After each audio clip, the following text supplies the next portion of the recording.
নমস্কাৰ বন্ধুসকল, welcome back to my YouTube channel Anupam art. মই ব্লগো বনাওঁ নহয়, আকৌ ক'ম চশমাটো থাকিয়ে গ'ল, পিন্ধি লৈছোঁ।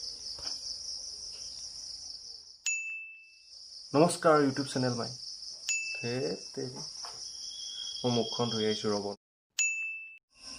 নমস্কাৰ বন্ধুসকল, মোৰ YouTube channel Anupam art and ব্লগছলৈ আপোনালোকক পুনৰবাৰ স্বাগতম জনাইছোঁ।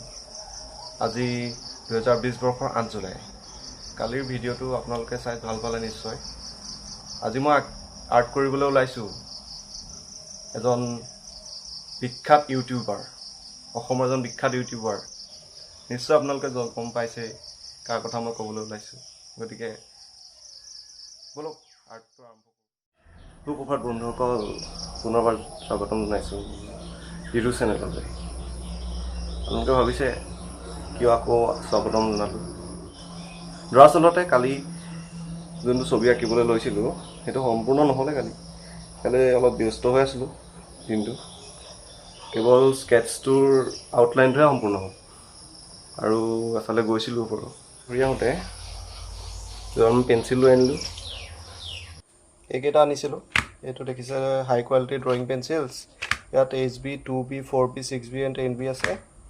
আৰু এইডাল কেমলিনৰ চাৰ্কল পেঞ্চিল আনিছিলোঁ আৰু দুডাল আৰ্ট লাইনৰ পেঞ্চিল আনিছিলোঁ। মাছ ধৰিছে বোলে, চাওঁগৈ ব'লক। ছবি আঁকিয়ে থাকিম, দিনটো আছে ছবি আঁকিবলৈ। তাৰমানে মাছ ধৰা চাওঁগৈ ব'লক। ৰাতিপুৱা শুই উঠি আহিছোঁ মই মাছ ধৰা চাবলৈ। পিছফালৰ পথাৰ, পথাৰ মাছ ধৰিছে। মাছ ওলাইছে নাই বা? নাই। পথাৰলৈ আহিছোঁ যেতিয়া আমাৰ খেতি পথাৰবোৰকে অলপ চাই লওক।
এতিয়া পথাৰৰ পৰা পাইছোঁহি আৰু মাছ নাই ইমান।